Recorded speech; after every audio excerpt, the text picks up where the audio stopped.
La misión Artemis reveló una verdad aterradora que no estás preparado para escuchar. Escucha esto.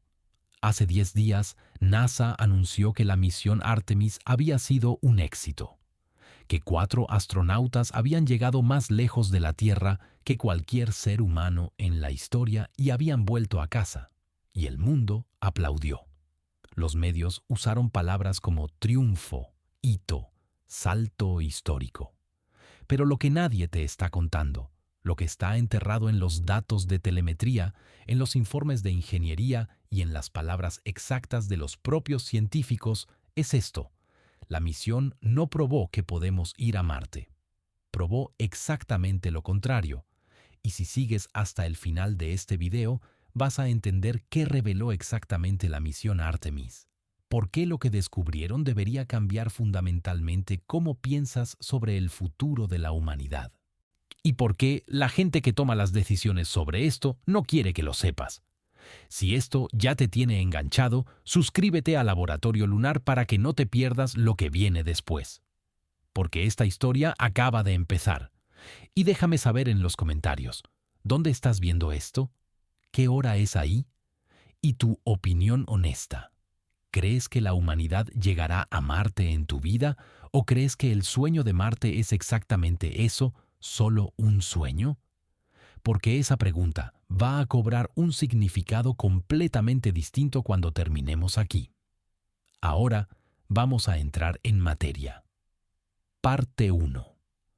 La afirmación que nadie quiere decir en voz alta. Hay un momento en cada vuelo espacial tripulado que nadie menciona en las ruedas de prensa. Dura unos 5 minutos. Y durante esos 5 minutos, la nave más avanzada que las manos humanas han construido se convierte, para todos los efectos prácticos, en una roca cayendo envuelta en fuego. Hace unos días, la cápsula Orion con 4 seres humanos dentro se estrelló contra la atmósfera de la Tierra a aproximadamente 11 kilómetros por segundo. Mach 32. 32 veces la velocidad del sonido. A esa velocidad, el aire frente a la nave no se calienta simplemente. Se ioniza. Las propias moléculas se desgarran en una vaina de plasma supercalentado que envuelve el vehículo como un capullo hecho de rayos. Y ese plasma hace algo aterrador. Corta toda comunicación. Ninguna telemetría, ninguna voz, ninguna señal de ningún tipo entra o sale.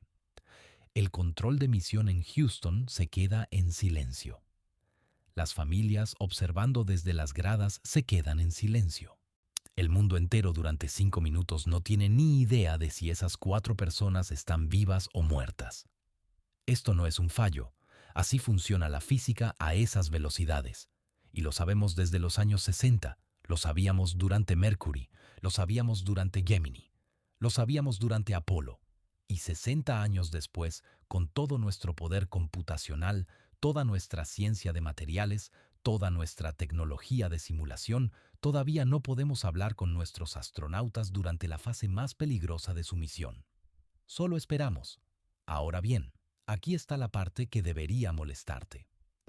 Artemis II se vendió al público como un triunfo, y en muchos sentidos lo fue. 4 astronautas, Reid Wiseman, Victor Glover, Christina Koch y Jeremy Hansen, viajaron más lejos de la Tierra que cualquier ser humano en la historia. Rodearon el lado lejano de la Luna a una distancia de aproximadamente 400.000 kilómetros y volvieron a casa. Eso es un logro extraordinario. Pero la palabra que seguía apareciendo en los informes posteriores a la misión no era triunfo, era supervivencia. Y esas 2 palabras significan cosas muy diferentes. Porque lo que Artemis II demostró realmente, si miras los datos en lugar de los comunicados de prensa, es que el vuelo espacial humano más allá de la órbita terrestre baja todavía está equilibrado en el filo de una navaja. El escudo térmico había sido rediseñado después de fallos inexplicables en el vuelo de prueba no tripulado. El entorno de radiación superó los modelos de referencia durante 7 días consecutivos. Una tormenta geomagnética impactó durante la fase de regreso. Y la propia reentrada, esa zambullida a 11 kilómetros por segundo a través de una pared de plasma, fue la más rápida que cualquier vehículo tripulado haya intentado jamás. Déjame repetir eso. En 2026 realizamos la reentrada tripulada más rápida de la historia humana. No en 1969, no en 1972. Ahora mismo, este año. Eso debería decirte algo sobre dónde estamos realmente. La temperatura superficial en el escudo térmico durante esa reentrada alcanzó aproximadamente 2760 grados Celsius, suficiente para fundir el acero, el titanio y la mayoría de las aleaciones de ingeniería.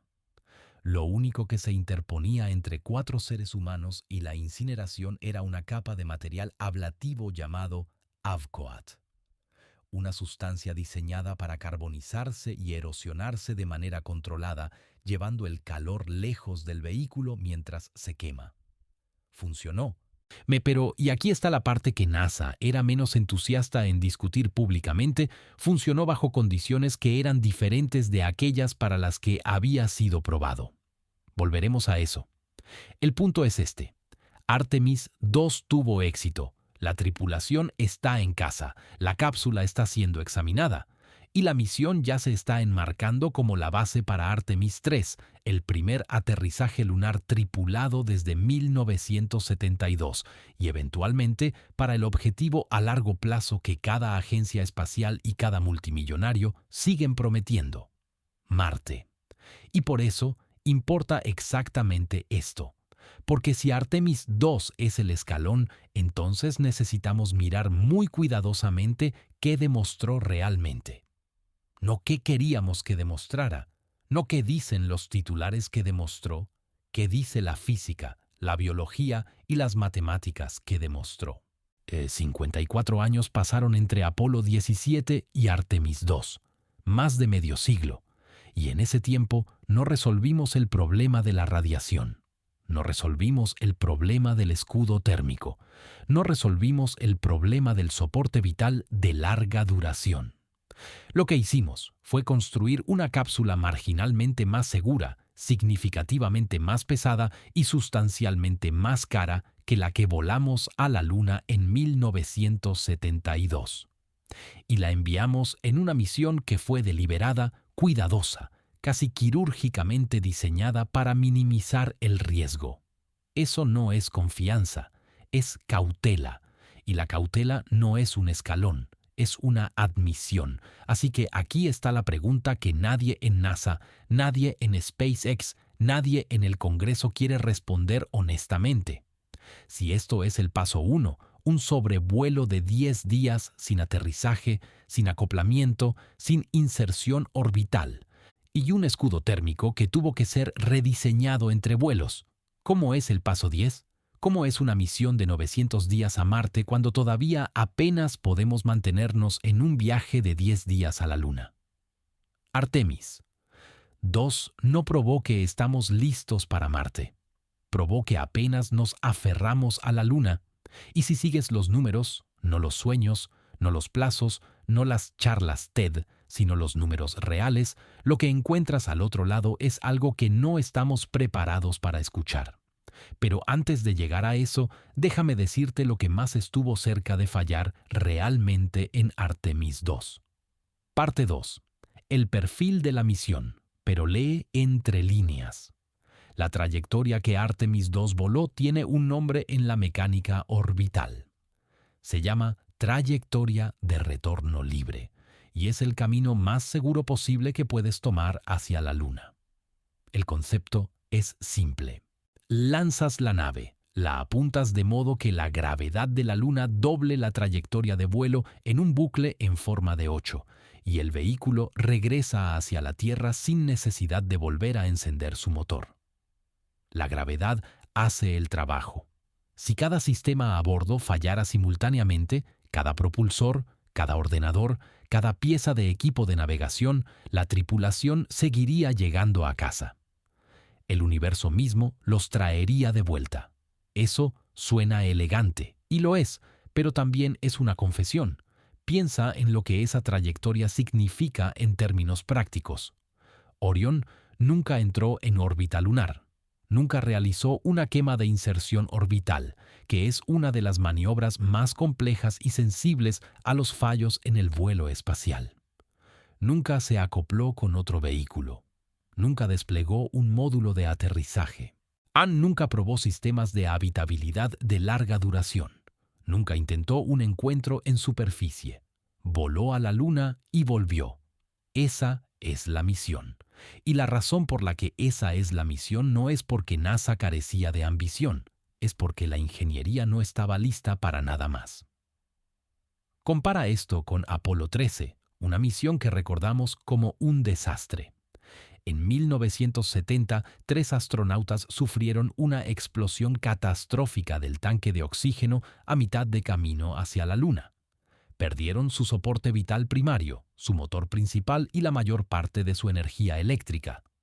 Y sin embargo, esa tripulación todavía realizó una quema de corrección de curso manual, usó el módulo lunar como bote salvavidas, navegó usando el Sol como punto de referencia y ejecutó una secuencia de reentrada que requería precisión de temporización hasta el segundo.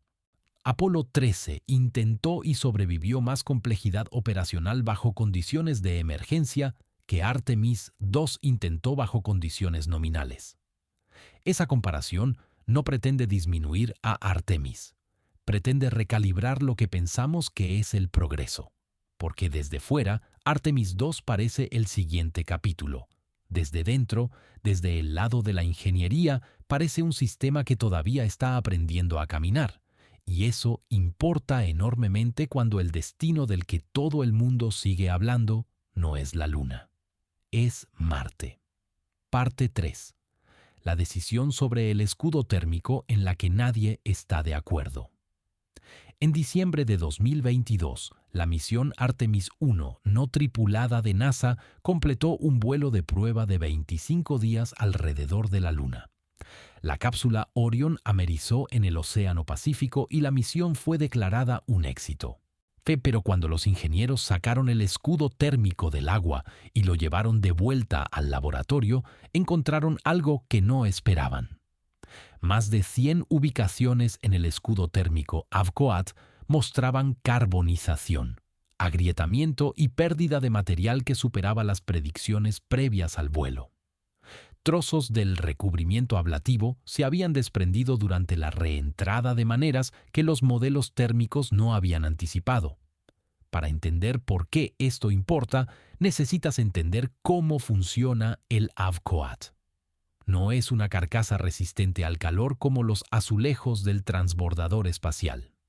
Es un sistema ablativo, lo que significa que está diseñado para erosionarse. El material absorbe calor, se carboniza y la capa carbonizada se desprende o se quema llevando la energía térmica consigo. Es en esencia un sacrificio controlado. El escudo se destruye a sí mismo para salvar a la tripulación. Y para que ese proceso funcione, la tasa de destrucción debe ser predecible. Necesitas saber con precisión milimétrica cuánto material se perderá en cada punto de la superficie, en cada momento, durante la reentrada. Si la erosión es demasiado lenta, el calor penetra la estructura. Si es demasiado rápida, te quedas sin escudo antes de quedarte sin atmósfera. Lo que Artemis 1 reveló es que la erosión no era predecible. No del todo. La causa raíz, según determinó finalmente la investigación de NASA, fue la acumulación de gas dentro del material AVCOAT durante la maniobra de reentrada con salto.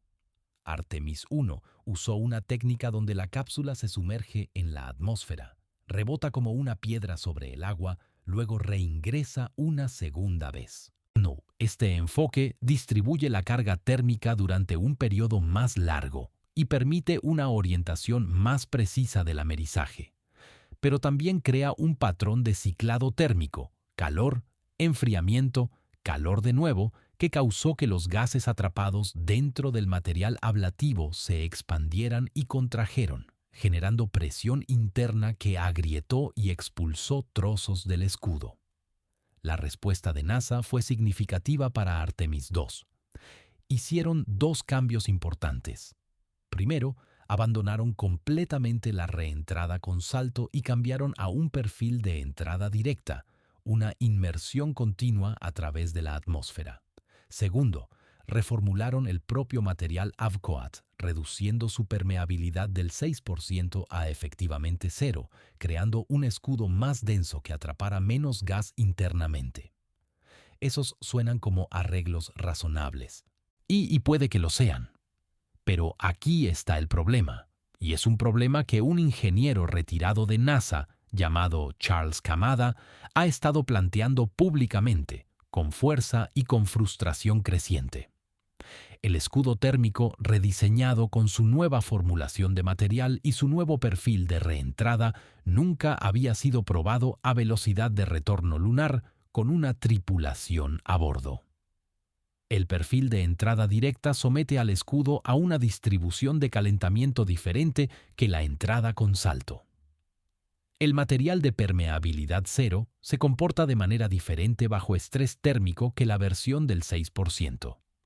Y estos dos cambios se implementaron juntos, lo que significa que no puedes aislar el efecto de ninguno de ellos. En la práctica estándar de ingeniería aeroespacial, la secuencia se supone que va así. Identificas el problema, desarrollas un arreglo, pruebas el arreglo en el entorno relevante, validas los resultados, luego pones humanos a bordo. Lo que ocurrió con Artemis II fue diferente. El problema fue identificado. El arreglo fue desarrollado. El entorno relevante era la reentrada a velocidad lunar. Y la prueba fue la propia misión tripulada. La preocupación específica de Kamada era sobre la propagación de grietas en la formulación más densa de Avcoat. Cuando reduces la permeabilidad, cambias la respuesta al estrés interno del material. El gas que anteriormente podía ventilarse a través de microfisuras ahora queda atrapado. Y si una grieta se inicia desde un defecto de fabricación, un impacto de micrometeoroide o simple estrés térmico puede propagarse de manera diferente en el nuevo material que en el antiguo. Esto no es especulación. Él es ciencia de materiales, y el conjunto de datos para este modo de fallo específico, en este material específico, a esta velocidad específica, es exactamente un punto de datos, el propio Artemis II. El escudo térmico es el sistema más crítico durante la reentrada. Si falla, la tripulación muere. No hay respaldo. No hay opción de abortar. No hay rescate. Y para Artemis II, el escudo térmico que protegió a esos 4 astronautas era en un sentido muy real una configuración no probada volando por primera vez con humanos detrás. Funcionó. Gracias a Dios que funcionó. Pero funcionó no es lo mismo que entendemos por qué funcionó. Y entendemos por qué funcionó no es lo mismo que podemos garantizar que volverá a funcionar. Ahora, considera lo que Marte exige. Una nave que regresa de Marte golpeará la atmósfera de la Tierra a aproximadamente 14 kilómetros por segundo. Eso son 3 kilómetros por segundo más rápido que Artemis. Y en la física de la reentrada atmosférica, la velocidad no escala linealmente con el calentamiento. El calentamiento radiativo escala con aproximadamente la octava potencia de la velocidad. Eso significa que un aumento del 30% en velocidad produce aproximadamente un aumento de 8 veces en la carga radiativa de calor. El entorno térmico de un retorno desde Marte no es ligeramente peor que un retorno lunar. Es categóricamente diferente.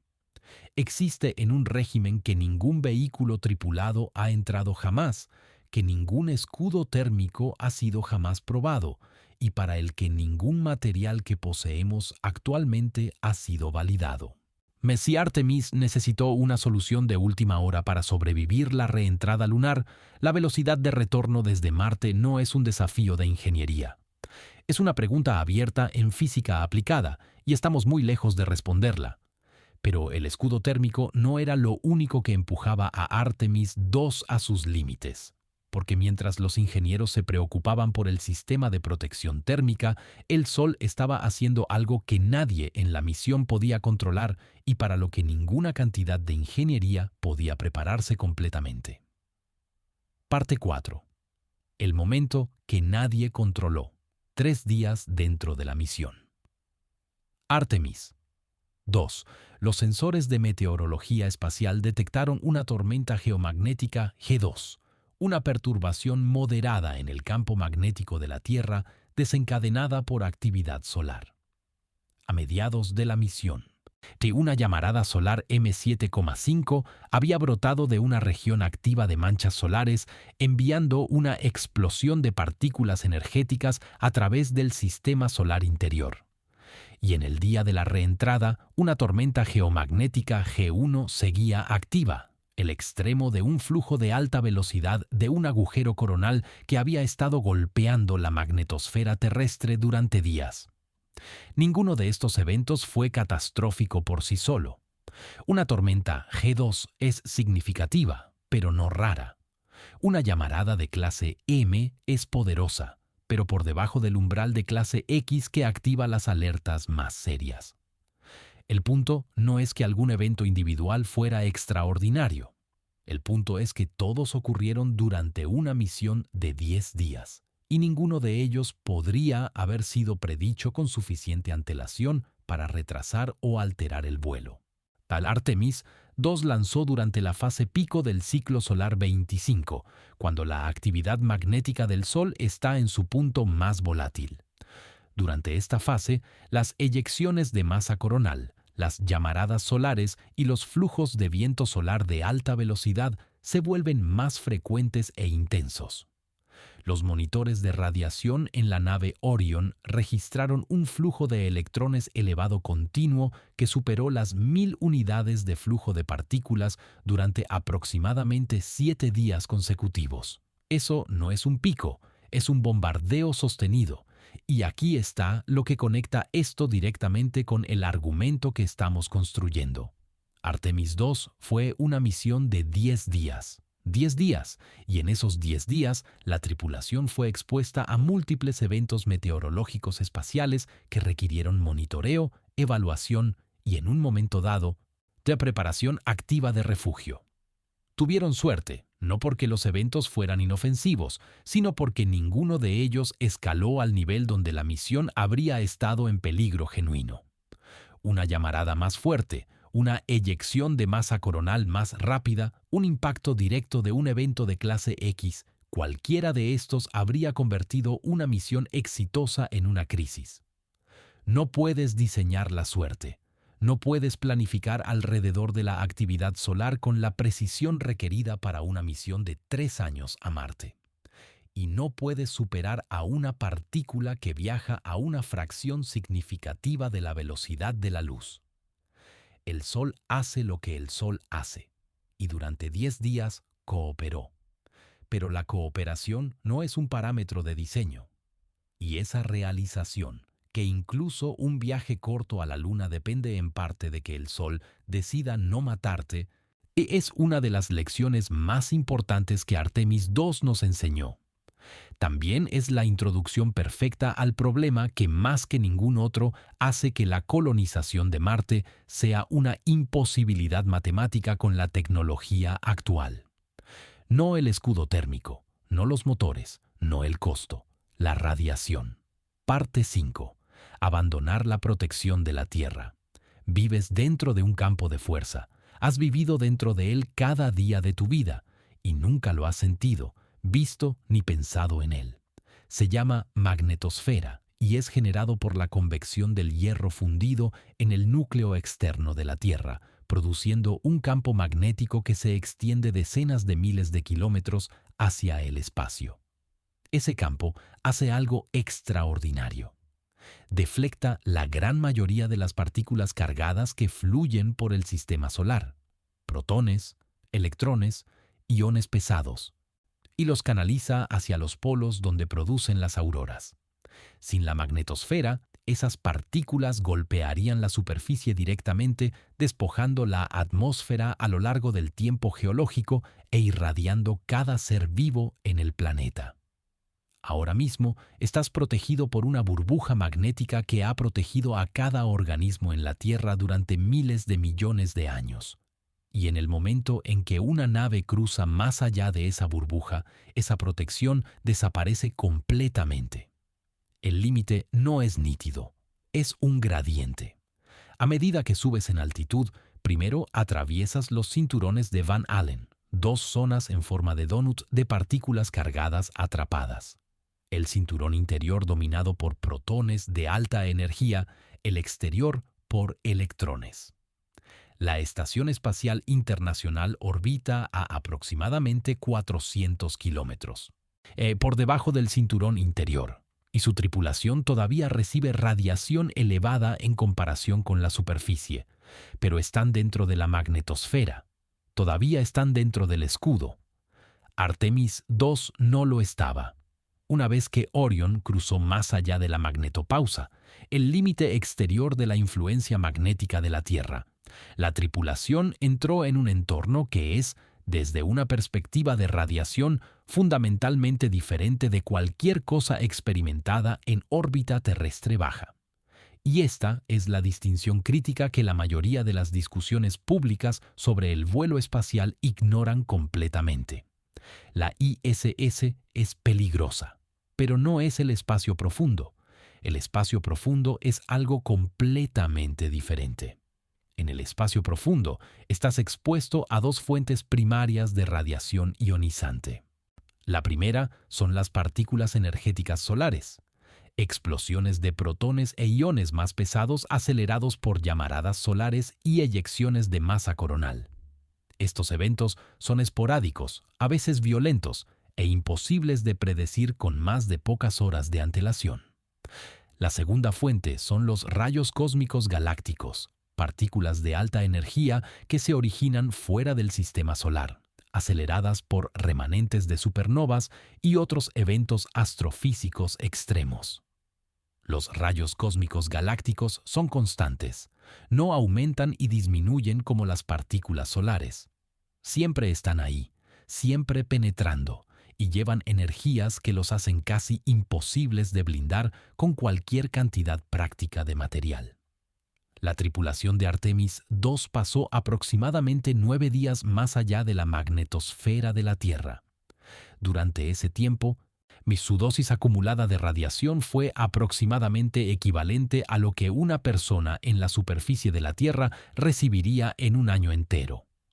Un día en el espacio profundo equivalía a un año de radiación de fondo normal. Y esa proporción no es una estimación. Se basa en las lecturas de 6 sensores de radiación a bordo que rastrearon la exposición continuamente a lo largo de la misión. La tripulación de Artemis II acumuló en algún lugar entre 12 y 15 milisieverts durante la misión de 9 días. Eso está bien dentro del límite de carrera para una misión corta. Los números funcionan, pero aquí está donde el hilo central de esta historia se reafirma con la fuerza de la aritmética. Porque Artemis II duró 9 días. Una misión a Marte dura 900. Y cuando multiplicas la tasa de exposición diaria a lo largo de ese periodo, los números no solo empeoran, se rompen. Parte 6. El evento de radiación de 7 días. Durante 7 días consecutivos durante la misión Artemis II, los monitores de radiación a bordo registraron niveles de flujo de electrones que permanecieron continuamente por encima de las 1000 unidades de flujo de partículas. En el pico, las lecturas superaron las 10.000. Para poner eso en contexto, el fondo nominal en el espacio profundo durante el mínimo solar, cuando el Sol está más tranquilo, corre en los centenares bajos. Lo que Artemis II atravesó no era nominal. Era un entorno de radiación extendido impulsado por una combinación de eventos de partículas energéticas solares y flujos de viento solar de alta velocidad de agujeros coronales en la superficie del Sol. Los 6 sensores de radiación distribuidos por la cápsula Orion rastrearon la exposición en tiempo real, alimentando datos tanto a la tripulación como al control de misión. Y en el 8º día de vuelo, la tripulación realizó algo que nunca se había hecho antes en el vuelo espacial operacional. Construyeron un refugio contra la radiación. El procedimiento se llama ERA, Evaluación de Radiación de Exploración Humana, e implica a la tripulación reposicionando bolsas de equipo, contenedores de agua y otros materiales densos dentro de la cápsula para crear una barrera de blindaje improvisada alrededor del área de descanso. El concepto es simple. La masa bloquea las partículas. El agua, que contiene hidrógeno, el elemento más ligero y uno de los absorbentes de radiación más efectivos por unidad de masa, te puede reducir las tasas de dosis cuando se apila entre la tripulación y la fuente de radiación. La tripulación practicó este ejercicio, montó el refugio y evaluó su efectividad usando los sensores a bordo. Ayudó modestamente. La tasa de dosis dentro del refugio fue mediblemente más baja que fuera de él. Pero el refugio fue diseñado para uso temporal, aproximadamente 24 horas de protección durante un evento severo de partículas solares. No era una solución permanente. No podía mantenerse durante días o semanas sin interrumpir las operaciones de la misión. Y ofrecía virtualmente ninguna protección contra los rayos cósmicos galácticos que llevan suficiente energía para penetrar metros de material y mucho menos una pared de bolsas de carga repropositadas. Este es el estado del arte en protección humana contra la radiación para el espacio profundo en 2026. Construimos un fuerte de equipaje. Y la razón por la que construimos un fuerte de equipaje es que no tenemos tecnología de blindaje activo. No hay ningún generador de campo electromagnético suficientemente pequeño y potente para deflectar los rayos cósmicos galácticos de una nave tripulada. No hay ninguna contramedida farmacéutica que pueda prevenir el daño de la radiación al ADN en tiempo real. No hay ningún material suficientemente ligero para lanzar al espacio que pueda bloquear el espectro completo de la radiación del espacio profundo sin generar partículas secundarias, neutrones y otros fragmentos que son en sí mismos peligrosos. El refugio ERA en Artemis II no era una solución, era un reconocimiento. Era NASA diciendo en el lenguaje de la ingeniería: sabemos que no podemos protegerte de este entorno, así que esto es lo mejor que podemos hacer por ahora. Y la razón por la que eso importa, la razón por la que conecta directamente con el argumento central de todo lo que estamos discutiendo, es que Artemis II duró 9 días. El refugio fue necesario para un evento, una tormenta solar durante una corta misión. Una tripulación a Marte pasaría 900 días en ese mismo entorno.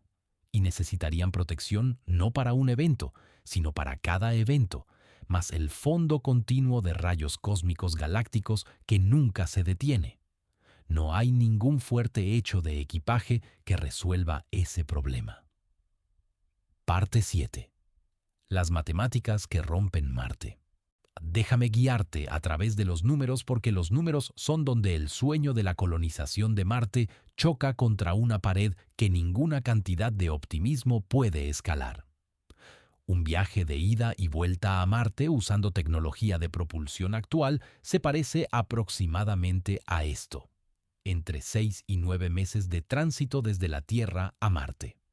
Aproximadamente 500 días en la superficie marciana esperando la alineación orbital que permite una trayectoria de regreso. Luego otros 6 a 9 meses de tránsito de vuelta a la Tierra. Duración total de la misión en algún lugar entre 900 y 1080 días. Llámalo aproximadamente 2 años y medio a 3 años. Durante las fases de tránsito, la tripulación está en el espacio profundo. Es completamente expuesta tanto a partículas energéticas solares como a rayos cósmicos galácticos sin ningún cuerpo planetario ni campo magnético que proporcione ningún blindaje. Durante la estancia en superficie, Marte ofrece alguna protección. El propio planeta bloquea la radiación desde abajo y la delgada atmósfera marciana proporciona una pequeña cantidad de blindaje superior. Pero Marte no tiene campo magnético global. La atmósfera es menos del 1% de la densidad de la Tierra. La dosis de radiación en la superficie de Marte es aproximadamente 233 microsieverts por día, que es aproximadamente el 60% de la dosis de tránsito en el espacio profundo. Cuando ejecutas el cálculo completo, una exposición de tránsito más exposición en superficie, más una asignación estadística para 1 o 2 eventos moderados de partículas solares durante la misión. La dosis total estimada para un viaje de ida y vuelta a Marte llega a aproximadamente 1000 milisieverts. Déjame poner ese número en contexto. El límite de carrera de NASA para los astronautas es de 600 milisieverts. Una misión a Marte supera ese límite en casi un 70%. Un solo viaje a Marte y de vuelta daría a cada miembro de la tripulación más radiación de la que NASA considera aceptable para toda una carrera. Y ese límite de 600 milisieverts no es conservador. Corresponde a aproximadamente un 3% de aumento en el riesgo de mortalidad por cáncer a lo largo de la vida. A 1000 milisieverts. El riesgo estimado en exceso sube a entre 5 y 10% dependiendo del modelo, la edad del miembro de la tripulación, el sexo y la sensibilidad individual a la radiación. Algunos modelos sitúan el límite superior de incertidumbre en hasta un 20%. 1 de 5. Una probabilidad de 1 entre 5 de que la misión te dé un cáncer que te mata. La Agencia Espacial Europea ha sido incluso más directa sobre esto. En evaluaciones publicadas, la ESA ha declarado que una misión tripulada a Marte no es actualmente viable debido a la exposición a la radiación. No desafiante, no requiere más estudio. No viable. Y aquí está por qué el blindaje no resuelve el problema. Parece intuitivo que podrías simplemente añadir más material alrededor de la nave. Paredes más gruesas, más agua, compuestos más densos y bloquear la radiación. Pero los rayos cósmicos galácticos no son radiación ordinaria. El ion pesado GCR puede llevar miles de millones de voltios electrónicos de energía cinética. Cuando golpea un blindaje, aluminio, polietileno, incluso agua, no simplemente se detiene. Se fragmenta. Produce una lluvia de partículas secundarias, neutrones, piones, iones más ligeros que se esparcen por el interior de la nave. En algunos casos, la radiación secundaria dentro del vehículo es en realidad peor que la radiación primaria fuera de él. Esto se llama generación de partículas secundarias y significa que más allá de cierto grosor, añadir más blindaje empeora el problema, no lo mejora.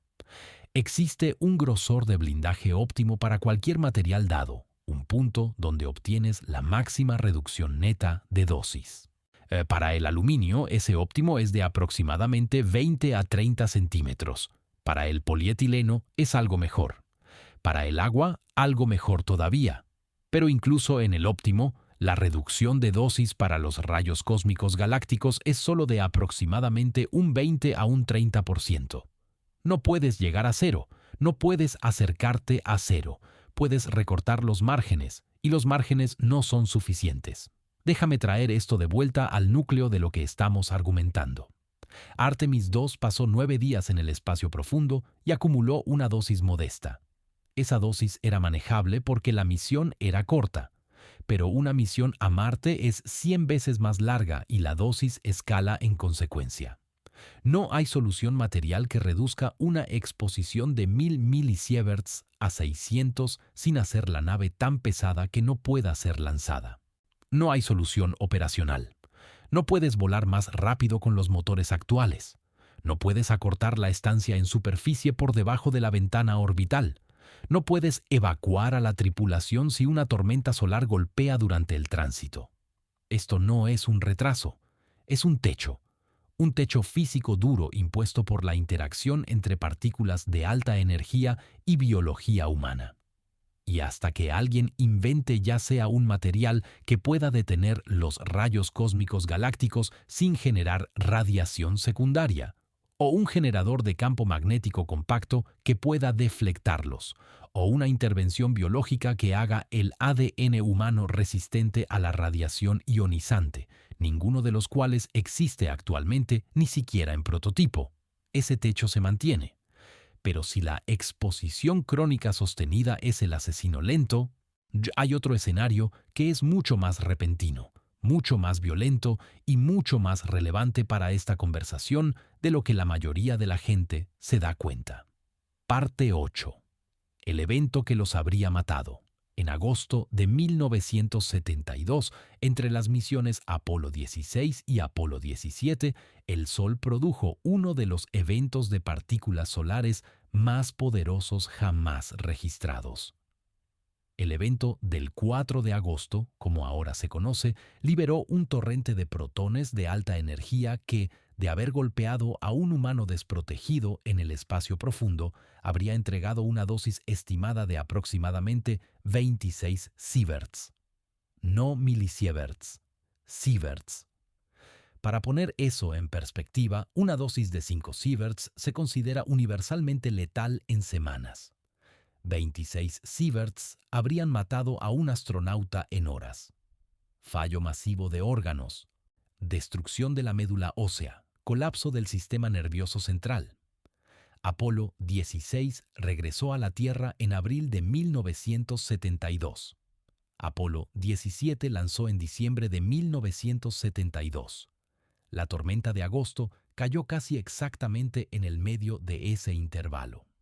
Si cualquiera de las misiones hubiera sido desplazada unos meses, si Apolo 16 hubiera lanzado tarde o si Apolo 17 hubiera lanzado temprano, la tripulación habría estado en el espacio profundo más allá de la magnetosfera de la Tierra durante el evento solar más letal del siglo XX. Habrían muerto. No había blindaje en el módulo de comando Apolo que pudiera haber reducido una dosis de 26 sieverts a niveles supervivibles.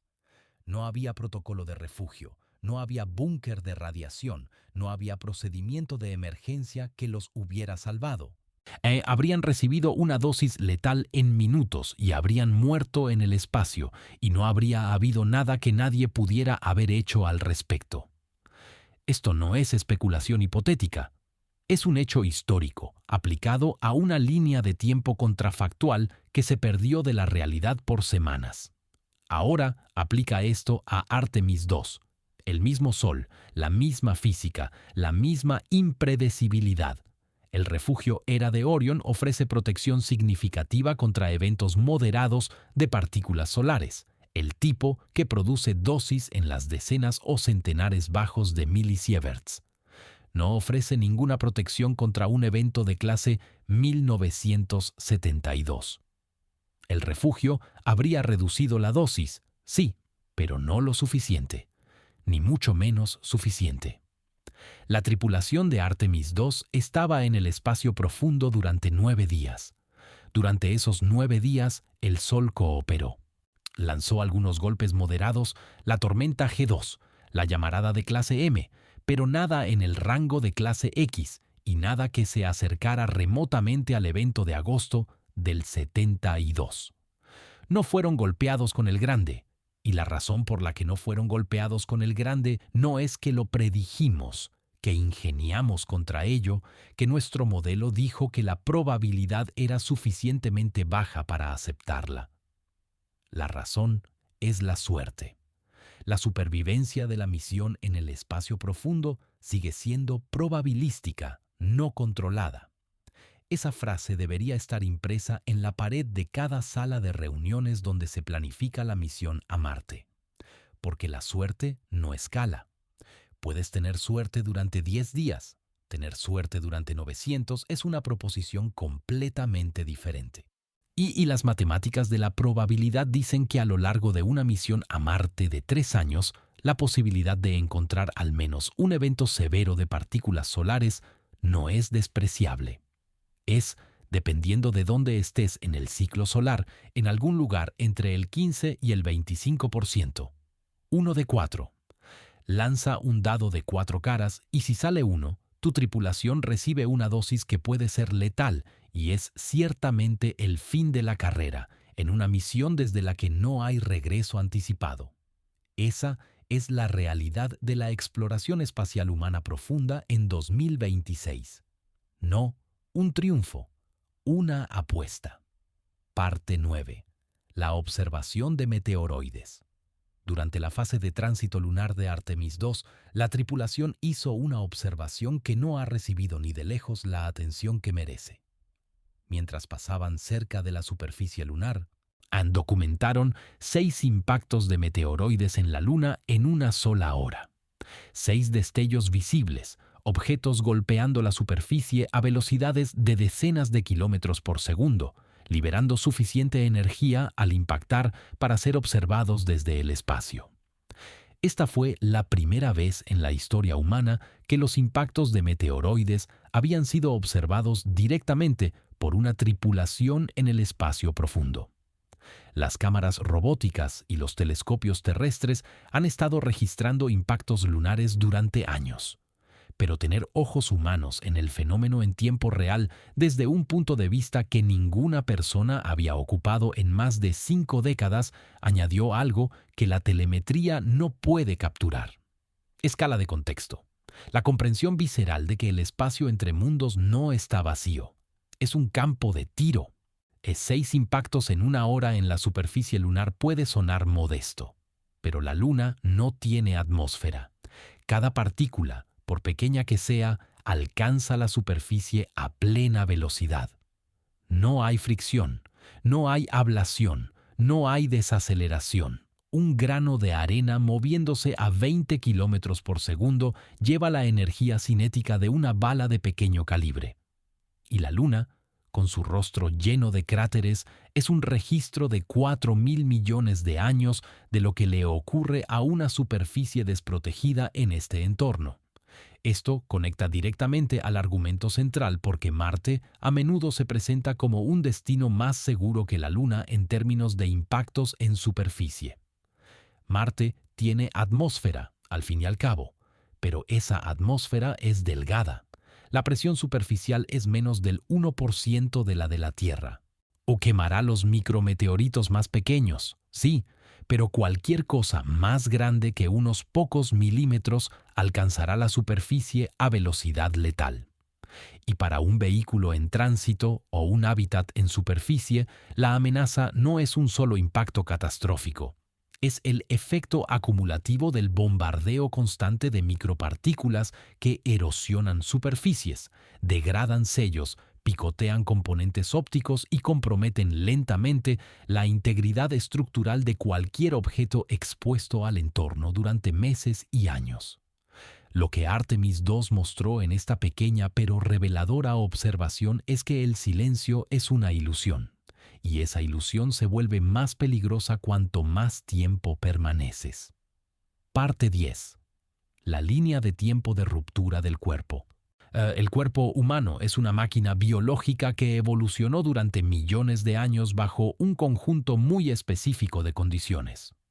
Una gravedad, una atmósfera de presión, un ciclo de luz-oscuridad de 24 horas y un escudo magnético contra la radiación cósmica. Elimina cualquiera de esas condiciones y el cuerpo comienza a fallar. Elimina todas ellas como lo haría una misión a Marte, y los fallos se combinan en un fracaso en cascada que ningún régimen de ejercicio, ninguna intervención farmacéutica y ninguna cantidad de fuerza de voluntad puede prevenir completamente. Empieza con los huesos. En microgravedad, el esqueleto comienza a desmineralizarse casi inmediatamente. Sin la carga mecánica constante que proporciona la gravedad, cada paso, cada movimiento, cada momento de estar de pie erguido, los osteoclastos, a las células que descomponen el hueso, superan a los osteoblastos, las células que lo construyen. El resultado neto es una pérdida de aproximadamente 1 a 1,5% de la densidad mineral ósea por mes, concentrada en los huesos de carga de las caderas, la columna vertebral y las piernas.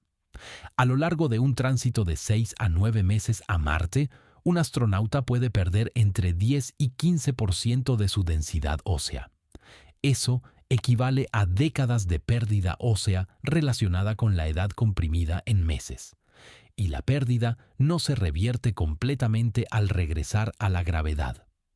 Los estudios de tripulaciones de larga duración en la ISS han mostrado que incluso un año después del aterrizaje, algunos astronautas no han recuperado su densidad ósea anterior al vuelo. Los músculos siguen una trayectoria similar. Sin gravedad contra la que trabajar, los músculos esqueléticos, particularmente los músculos posturales de las piernas y la espalda, comienzan a atrofiarse. Se han documentado pérdidas del 20 al 30% de masa muscular en tripulaciones de la ISS durante misiones de 6 meses, a pesar de un protocolo de ejercicio diario que requiere más de 2 horas de entrenamiento de resistencia y aeróbico. 2 horas al día, cada día durante meses, y aún así pierdes una quinta parte de tu masa muscular. El ejercicio no previene la pérdida, la ralentiza. El problema de visión es quizás el más alarmante porque fue descubierto relativamente recientemente y todavía se comprende mal. Se llama síndrome neuroocular asociado al vuelo espacial. En microgravedad, el fluido que normalmente baja hacia las piernas se redistribuye hacia arriba hacia la cabeza. Esto aumenta la presión intracraneal que presiona sobre los nervios ópticos y remodela los globos oculares. El resultado son cambios medibles en la agudeza visual. Algunos astronautas han regresado de la ISS con visión permanentemente degradada. El mecanismo no se comprende completamente, las consecuencias a largo plazo son inciertas, y no existe ninguna contramedida fiable. Encima de todo esto, el sistema inmunológico se suprime en microgravedad. Los virus latentes, herpes simple, Epstein-Barr, varicela, se reactivan en los astronautas a tasas significativamente más altas que en las poblaciones terrestres. La función de los glóbulos blancos cambia, la cicatrización de heridas se ralentiza. Y todo esto está ocurriendo en una atmósfera cerrada y recirculada donde cualquier patógeno que se instale no tiene a dónde ir y 6 huéspedes que infectar. Ahora compón estos efectos. Una tripulación llega a Marte después de 9 meses de pérdida ósea, atrofia muscular, desacondicionamiento cardiovascular, posible deterioro de la visión e inmunosupresión. Realizan 500 días de operaciones en superficie en un entorno hostil con capacidad médica limitada. Luego pasan otros 9 meses en microgravedad para el viaje de regreso. El daño fisiológico acumulado es diferente de cualquier cosa que haya sido experimentada en la historia del vuelo espacial humano, porque nadie ha estado alejado de las condiciones de un Graf durante tanto tiempo. Y esto está ocurriendo encima de la exposición a la radiación que discutimos antes. La radiación daña el ADN. La microgravedad deteriora la capacidad del cuerpo para repararlo. Los dos efectos no simplemente se suman, se sinergian. El cuerpo humano no está diseñado para esto. Eso no es una metáfora, es una declaración de hecho biológico. Parte 11. El umbral psicológico. En 2010, 6 voluntarios entraron en una instalación sellada en Moscú y no salieron durante 520 días. El experimento Marte 500, llevado a cabo por la Academia Rusa de Ciencias en cooperación con la Agencia Espacial Europea, fue la simulación de la misión a Marte de mayor duración jamás intentada. Los participantes vivieron y trabajaron en una serie conectada de módulos que sumaban unos 550 metros cuadrados, aproximadamente el volumen de una casa pequeña, realizando tareas de misión simuladas, llevando a cabo experimentos y comunicándose con un control de misión ficticio que introducía retrasos de comunicación realistas. No fueron al espacio, estuvieron en tierra todo el tiempo, en un edificio en Moscú. Podrían haberse marchado en cualquier momento. Y a pesar de eso, los efectos psicológicos fueron significativos. A mitad de la simulación, los miembros de la tripulación experimentaban patrones de sueño perturbados, mayor fatiga, disminución de la motivación y conflictos interpersonales que afectaban al rendimiento de la misión. 2 de los 6 miembros de la tripulación se volvieron marcadamente sedentarios, pasando cantidades crecientes de tiempo en sus literas. Un miembro de la tripulación desarrolló un trastorno crónico del sueño que persistió durante el resto del experimento. Las dinámicas sociales se fracturaron a lo largo de líneas que el examen psicológico previo a la misión no había predicho. Los psicólogos que estudiaron los datos identificaron un fenómeno llamado el efecto del tercer trimestre, un punto psicológico bajo predecible que ocurre aproximadamente 3/4 del camino a través de cualquier misión aislada de larga duración. Aparece en los equipos de invernada antártica, en los despliegues de submarinos, en las estancias hospitalarias de larga duración. La mente, sabiendo que el punto final todavía está lejos, pero que la novedad de la experiencia se ha agotado, entra en un estado de motivación agotada que puede manifestarse como depresión, irritabilidad, retraimiento o comportamiento temerario. En una misión a Marte, el punto del tercer trimestre caería durante la estancia en superficie, la fase en que el rendimiento de la tripulación es más crítico, cuando están más lejos de casa y cuando el retraso de comunicación está en su máximo. Un mensaje enviado desde Marte tarda entre 4 y 24 minutos en llegar a la Tierra, dependiendo de la posición orbital. Una respuesta tarda lo mismo. Eso significa que una conversación que tomaría 30 segundos por teléfono se convierte en un intercambio de mensajes de una sola dirección que dura horas. No hay interacción en tiempo real, no hay apoyo espontáneo de la familia, no hay posibilidad de llamar a un terapeuta y tener una respuesta inmediata. Y hay un factor que distingue una misión a Marte de todo análogo de aislamiento que hayamos estudiado jamás. En Marte 500, los participantes podían renunciar. En un submarino, el capitán puede surfacer. En la Antártida, se puede organizar un vuelo de evacuación. En Marte, no hay salida. La tripulación no puede volver a casa antes. No pueden abandonar el hábitat más de unas pocas horas. No pueden escaparse el uno del otro.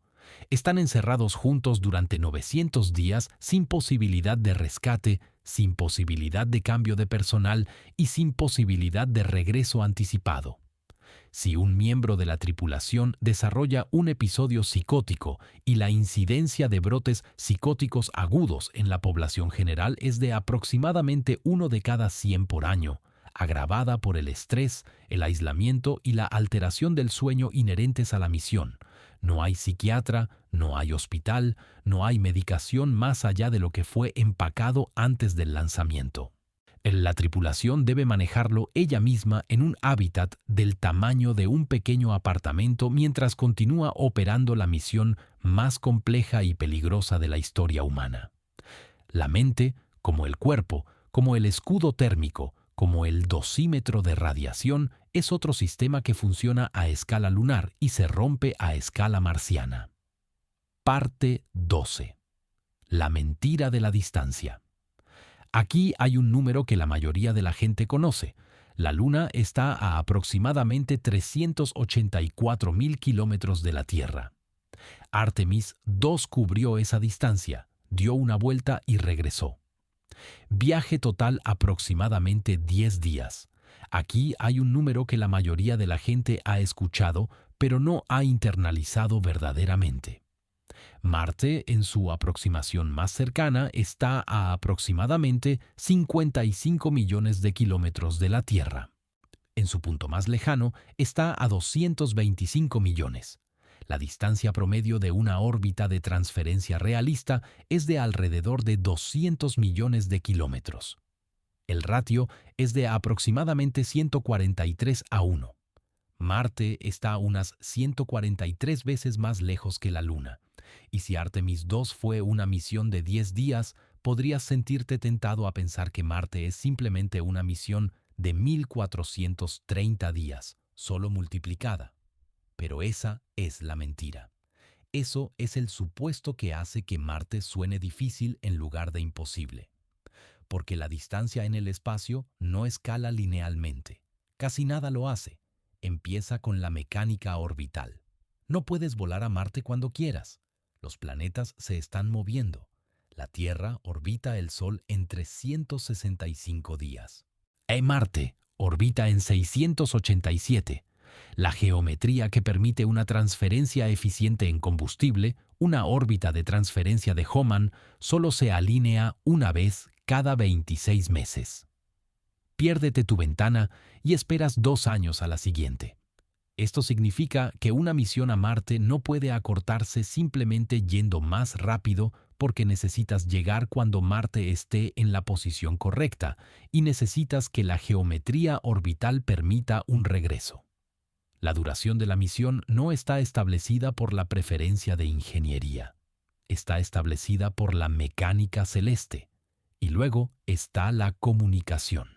En la Luna, el retraso de la señal es de aproximadamente 1,3 segundos en cada dirección. Puedes mantener una conversación en tiempo real con la tripulación lunar. Es un poco incómodo, como una mala videollamada, pero funciona. A distancia de Marte, el retraso varía entre 4 y 24 minutos en cada dirección. Eso es un mínimo de 8 minutos para un solo intercambio.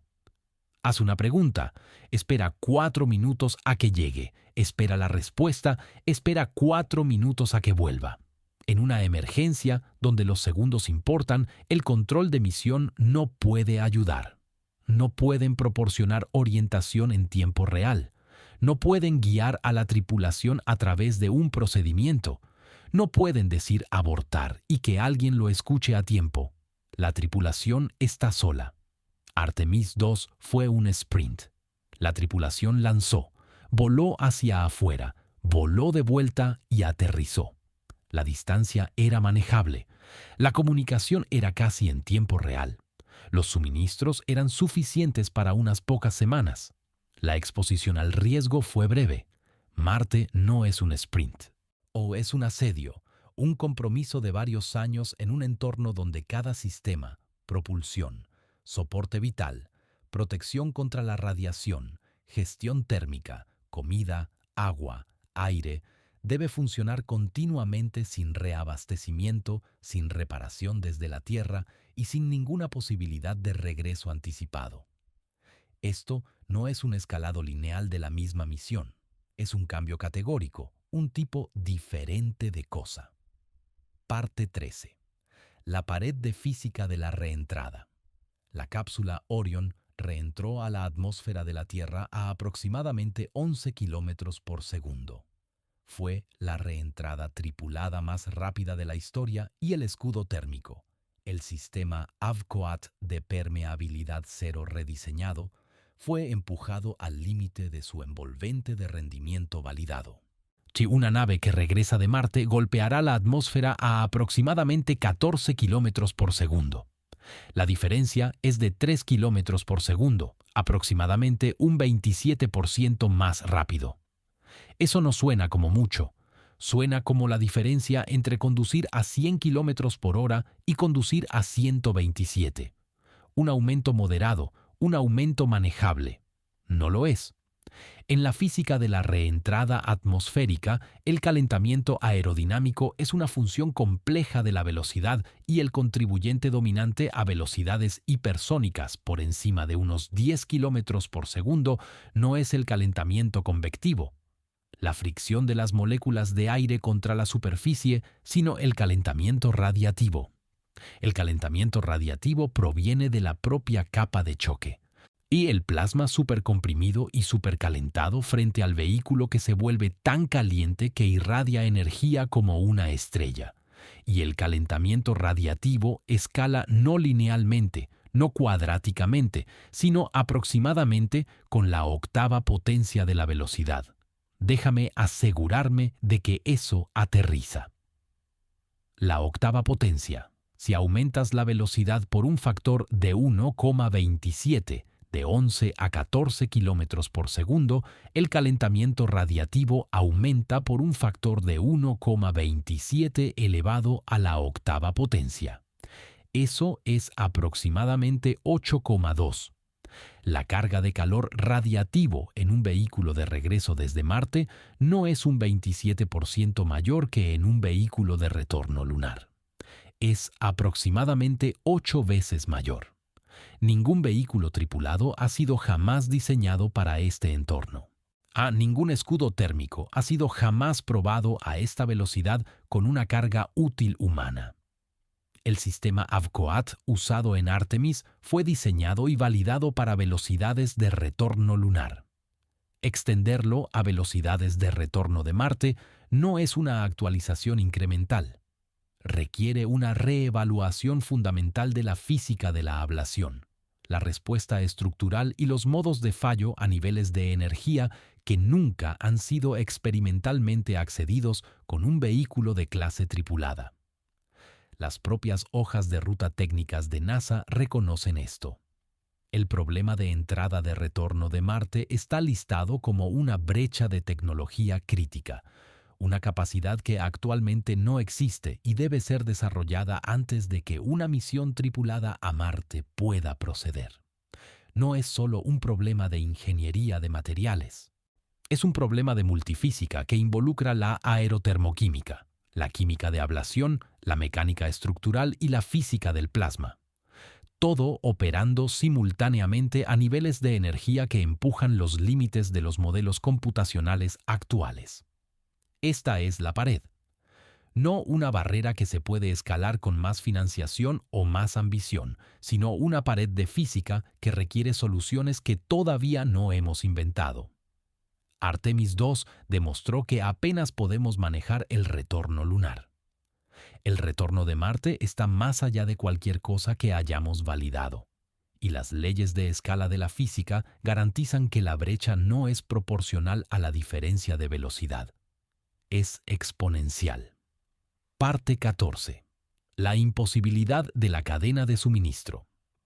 Un ser humano en el espacio requiere aproximadamente 2,5 kilogramos de comida por día, aproximadamente 2,5 litros de agua potable por día y aproximadamente 0,84 kilogramos de oxígeno por día. Estos números no incluyen el agua para la higiene, el agua para la preparación de alimentos, el nitrógeno atmosférico, la capacidad de extracción de CO2, el procesamiento de residuos o los 1,000 otros consumibles, medicamentos, repuestos, ropa, productos de limpieza que una tripulación necesita para sobrevivir. Para una tripulación de 6 personas en una misión de 900 días, el requisito de comida solo es de aproximadamente 13.500 kilogramos. Eso son 13,5 toneladas métricas de comida. El requisito total de consumibles para una misión marciana de 6 personas y 900 días, incluyendo comida, reservas de agua, gases atmosféricos, suministros médicos, repuestos y existencias de contingencia, se estima en algún lugar entre 40 y 60 toneladas métricas, dependiendo del nivel de eficiencia de reciclaje y el margen de seguridad incorporado en la planificación. El Starship de SpaceX, el vehículo de lanzamiento más grande actualmente en desarrollo, tiene una capacidad de carga útil proyectada a la órbita de transferencia a Marte de aproximadamente 100 toneladas métricas. Eso suena más que suficiente para los consumibles. Pero los consumibles son solo parte del presupuesto de masa. El propio hábitat, el vehículo de aterrizaje, la etapa de ascenso, los sistemas de energía, el equipo de superficie, los trajes espaciales, los rovers, los instrumentos científicos, el hardware de comunicación. Todo debe ser lanzado desde la Tierra y entregado a Marte. Las estimaciones actuales para una misión mínima tripulada a Marte, no una colonia, no un asentamiento permanente, solo una única expedición, requieren en algún lugar entre 4 y 10 lanzamientos de clase Starship, dependiendo de la arquitectura de la misión. Si quieres redundancia, Si quieres un hábitat de respaldo, un vehículo de ascenso de respaldo, un sistema de soporte vital de repuesto que absolutamente necesitas porque no hay misión de rescate, el número se duplica. Ahora, escala a la colonización. Un asentamiento permanente de incluso 1000 personas, una pequeña aldea según los estándares terrestres, requiere no solo el suministro inicial, sino el reabastecimiento continuo hasta que la colonia logre la autosuficiencia. Y la autosuficiencia en Marte significa fabricar tu propia comida, tu propia agua, tu propio oxígeno, que tus propios materiales de construcción, tus propios repuestos, tus propios suministros médicos y tu propia energía de los recursos locales en un planeta con suelo tóxico, sin atmósfera respirable y temperaturas que rutinariamente caen por debajo de los 60 grados bajo cero. Los lanzamientos de reabastecimiento requeridos para sostener una colonia de 1000 personas antes de que se logre la autosuficiencia serían cientos al año. La infraestructura de lanzamiento, la capacidad de fabricación, la producción de combustible, la planificación de la misión, la cadena logística requerida para sostener una colonia marciana, empequeñece cualquier cosa que haya sido intentada en la historia de la civilización humana. Hace que el puente aéreo de Berlín parezca una carrera de compras. La Estación Espacial Internacional es el análogo más cercano que tenemos a un sistema de soporte vital de circuito cerrado y no está ni de lejos cerca de la autosuficiencia. La ISS recicla parte de su agua, aproximadamente el 93%, y genera parte de su oxígeno a través de la electrólisis, pero depende de misiones de reabastecimiento regulares para comida, repuestos, gases atmosféricos, ropa, suministros médicos y equipo. Después de más de 25 años de operación continua, el hábitat orbital más caro y sofisticado jamás construido sigue siendo fundamentalmente dependiente de la Tierra para su supervivencia. No puede durar 6 meses sin una entrega de carga. Y la ISS está en órbita terrestre baja, a 400 kilómetros de distancia, donde una misión de reabastecimiento tarda unas pocas horas en planificar y unos pocos días en ejecutar. Marte está a 200 millones de kilómetros y el reabastecimiento tarda un mínimo de 2 años. Parte 15. La fractura política. En 2020, NASA introdujo los acuerdos Artemis, un conjunto de acuerdos bilaterales que establecen principios para la exploración y uso pacífico del espacio exterior. A partir de 2026, más de 40 naciones han firmado, desde potencias espaciales tradicionales como Japón, Canadá y el Reino Unido, hasta naciones espaciales emergentes de América del Sur, África y el sudeste asiático. Es el marco internacional más grande para la cooperación espacial desde el Tratado del Espacio Exterior de 1967. Los acuerdos Artemis representan en papel un paso genuino hacia adelante, de un conjunto compartido de principios sobre cómo deben comportarse las naciones a medida que expanden sus actividades más allá de la Tierra. Pero, para los propósitos de lo que estamos discutiendo, si la humanidad puede montar el tipo de esfuerzo sostenido y coordinado requerido para enviar humanos a Marte y mantenerlos vivos, los acuerdos Artemis son en un sentido muy real e incómodo inadecuados. Los acuerdos Artemis no son un tratado. Esto no es una tecnicidad, es una limitación estructural fundamental. Un tratado bajo el derecho internacional lleva obligaciones vinculantes. Puede incluir mecanismos de aplicación, procedimientos de resolución de disputas, sanciones por incumplimiento y procesos formales de retirada. Los acuerdos no tienen nada de esto, son acuerdos bilaterales. Cada nación firma por separado con los Estados Unidos. Y sus disposiciones son aspiracionales, no obligatorias. Más críticamente, los acuerdos no incluyen a China, que opera el segundo programa espacial más capaz del mundo y persigue activamente su propio programa lunar tripulado con un aterrizaje objetivo antes de 2030. Los acuerdos tampoco incluyen a Rusia, que a pesar de su declive en infraestructura espacial y aislamiento geopolítico, retiene un conocimiento institucional significativo, capacidad de lanzamiento, experiencia en soporte vital forjada durante décadas en los programas Mir e ISS, y quizás lo más relevante, investigación avanzada en propulsión nuclear térmica, una de las pocas tecnologías de propulsión que podría reducir significativamente los tiempos de tránsito a Marte y por lo tanto reducir la exposición a la radiación de la tripulación. Una misión a Marte de la escala necesaria para establecer incluso una presencia humana temporal necesitaría contribuciones de cada nación espacial importante. No porque ninguna nación individual carezca de la capacidad teórica para hacerlo sola, sino porque ninguna nación individual ha demostrado la voluntad política de financiarla sola.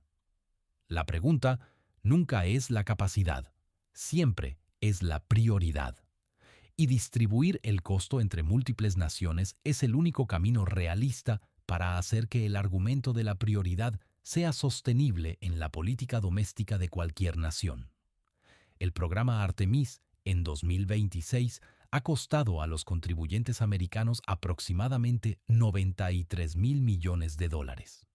Y lo que ha producido en términos de capacidad de vuelo espacial humano es un vehículo que puede enviar 4 personas a la Luna, y de vuelta si el escudo térmico funciona como se espera en este vuelo particular, si el clima espacial coopera durante la ventana específica a través de la que están volando, y si nada inesperado sale mal en un vehículo que ha completado exactamente una misión tripulada.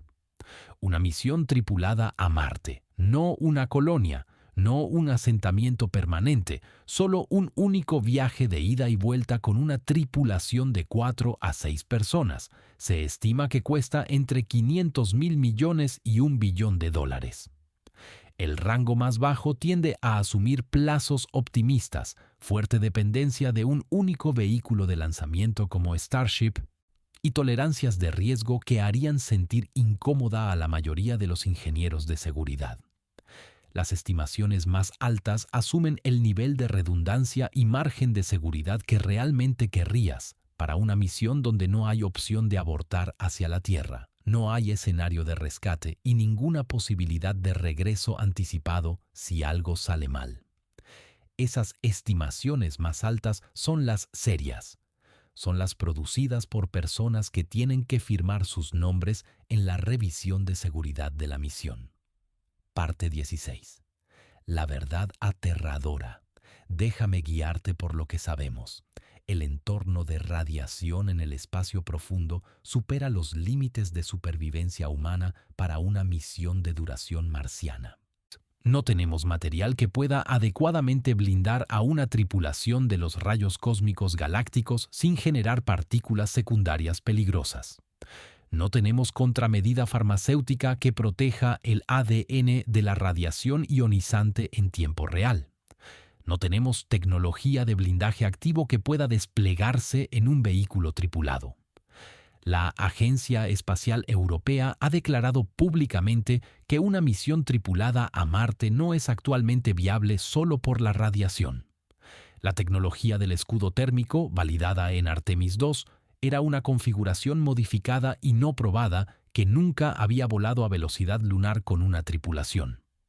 Y incluso esa configuración era una solución de emergencia para fallos inexplicables en el vuelo de prueba no tripulado anterior. Una reentrada de retorno de Marte ocurre 3 km por segundo más rápido que el retorno lunar, generando aproximadamente 8 veces el calentamiento radiativo. Ningún sistema tripulado ha sido jamás diseñado para ese régimen y ningún escudo térmico ha sido jamás probado a esa velocidad con humanos a bordo. El cuerpo humano se degrada en microgravedad a tasas que se combinan a lo largo de la duración de 2 años y medio a 3 años de una misión a Marte. Pérdida ósea, atrofia muscular, desacondicionamiento cardiovascular, deterioro de la visión, inmunosupresión Y estos efectos se sinergian con el daño de la radiación de maneras que se comprenden mal y no tienen contramedida probada para duraciones de varios años. El entorno psicológico de una misión a Marte, aislamiento total, a retrasos de comunicación de hasta 24 minutos, sin posibilidad de rescate, sin posibilidad de regreso anticipado, no tiene precedente en la experiencia humana y ninguna estrategia de mitigación validada para las duraciones involucradas. La logística de sostener incluso a una pequeña tripulación en Marte durante la estancia en superficie requerida de 500 días exige una cadena de suministro de complejidad sin precedentes, y la logística de sostener una colonia es órdenes de magnitud más allá de eso. La infraestructura política y económica requerida para financiar y coordinar un programa a Marte no existe y no muestra signos de emerger. Y la física de reentrada de regresar de Marte existe en un régimen que la tecnología actual no puede abordar. Cada uno de estos es un problema difícil, o algunos pueden ser resolubles con suficiente tiempo, financiación y avance científico, pero ninguno de ellos se está resolviendo ahora mismo. Y varios de ellos, el blindaje contra la radiación, la física de reentrada, el soporte vital de circuito cerrado a escala, no son mejorables incrementalmente. Requieren saltos cualitativos de capacidad que no están en ninguna hoja de ruta de desarrollo actual. Artemis II no fue un escalón hacia Marte, fue una prueba de diagnóstico. Y el diagnóstico es este: estamos más lejos de Marte de lo que estábamos cuando empezamos a soñar con él. Porque ahora entendemos los obstáculos de una manera que no entendíamos antes.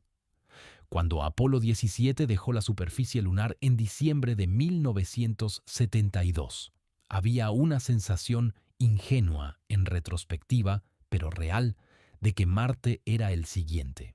Y de que la Luna era la vuelta de práctica y el planeta rojo era el evento principal. 54 años después, hemos regresado al vecindario de la Luna. Y lo que encontramos allí no fue una plataforma de lanzamiento, fue un espejo, un reflejo de exactamente lo lejos que no hemos llegado. Quiero ser claro sobre lo que no estoy diciendo. No estoy diciendo que deberíamos dejar de explorar. No estoy diciendo que Artemis es un fracaso. No estoy diciendo que el espacio es un desperdicio de dinero. Artemis II fue un logro genuino.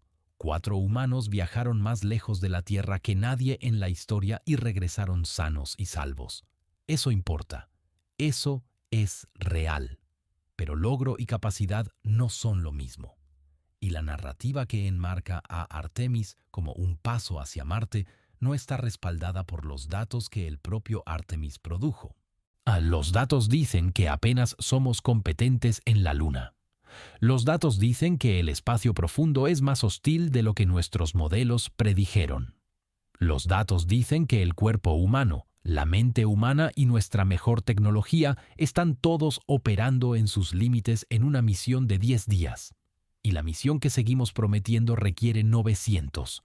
No somos una especie multiplanetaria. No estamos cerca de convertirnos en una.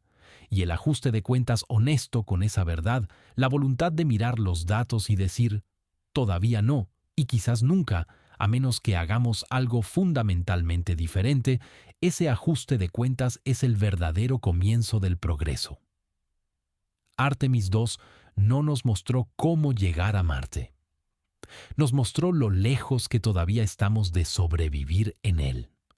La pregunta es si nos adaptaremos, si los avances vendrán en ciencia de materiales, en biología de la radiación, en ecología de circuito cerrado, en cooperación política, en resiliencia humana.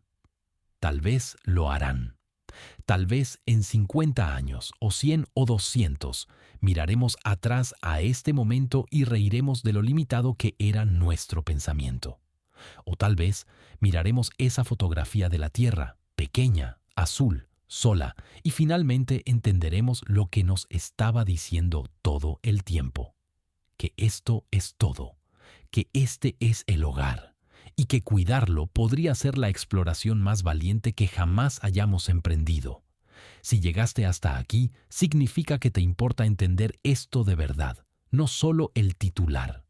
Suscríbete al Skylab para no perderte lo que viene después, porque la historia de Artemis no ha terminado. La tripulación está en casa, los datos están siendo analizados y en las próximas semanas vamos a ver información que podría cambiar todo lo que pensamos que sabemos sobre lo que realmente vivieron allá arriba. Deja un comentario. Quiero saber lo que piensas. ¿Crees que llegaremos a Marte en tu vida? ¿O el sueño de Marte es exactamente eso?